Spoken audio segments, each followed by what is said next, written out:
Good morning. Today is Wednesday, the day of the Ohio and West Virginia statewide tornado drills.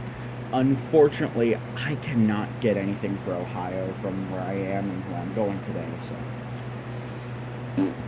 guess I'm not getting anything for Ohio.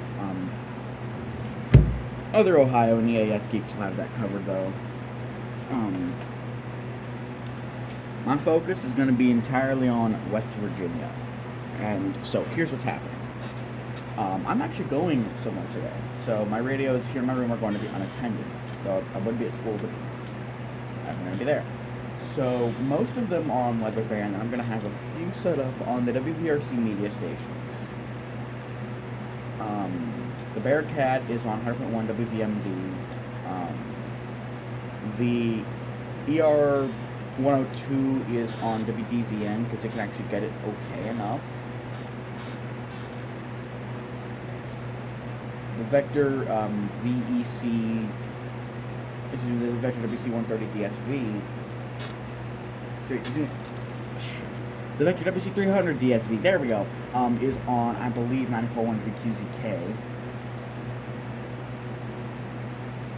My WR 300 version 5 is on WDYK 100.5. And I think I've got one more. Oh yeah, I've got the 519 tuned to WFRB FM Big Frog 105.3. Here's my thing. I'm actually going to be in Winchester, Virginia today on an O&M trip. Here's what I'm going to do. I'm going to take 4 radios with me, and I've already decided. I'm taking the WR300 version 8. I'm taking the Midland ER10 VP. I'm taking the Radio Shack 12991. And, oh yeah, my HH. I was going to take the lovely restored 256.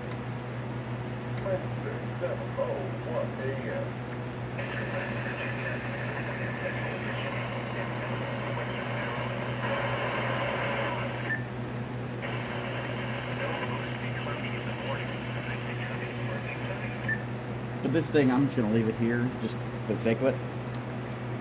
Because I'm going to take the 991 because I'm going to try and get WXM 73, WXM 42, KHP 36, which I can get in Winchester, and if I can get either WXM 43 or one of the PBZ run stations, I'll go for one of those.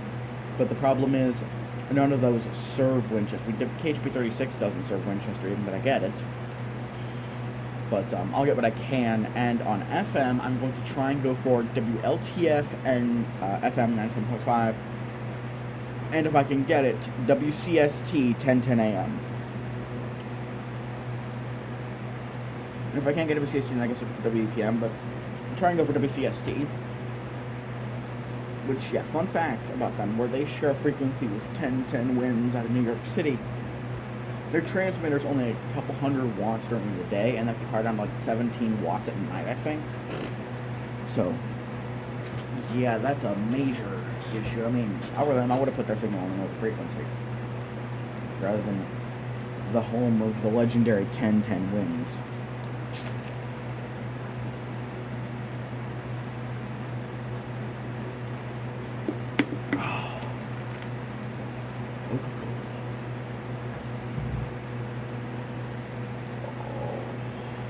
Spot.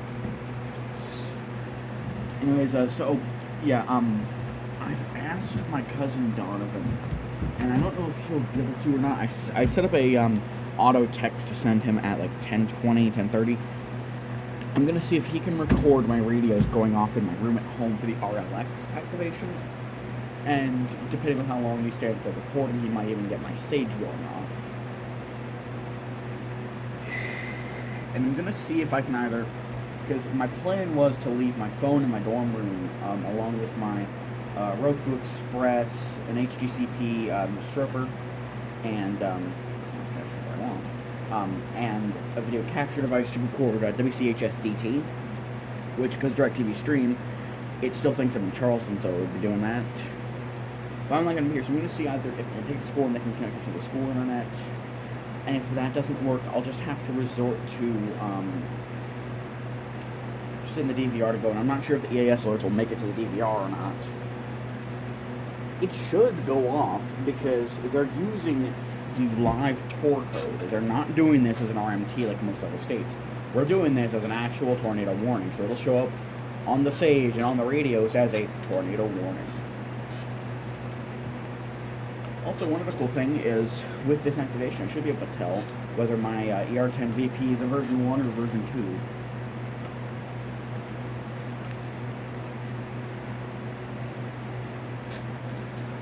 You see, I'm getting dressed for breakfast, but yeah, that's my plans for today.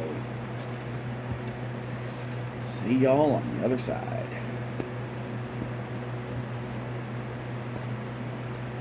There's the sock.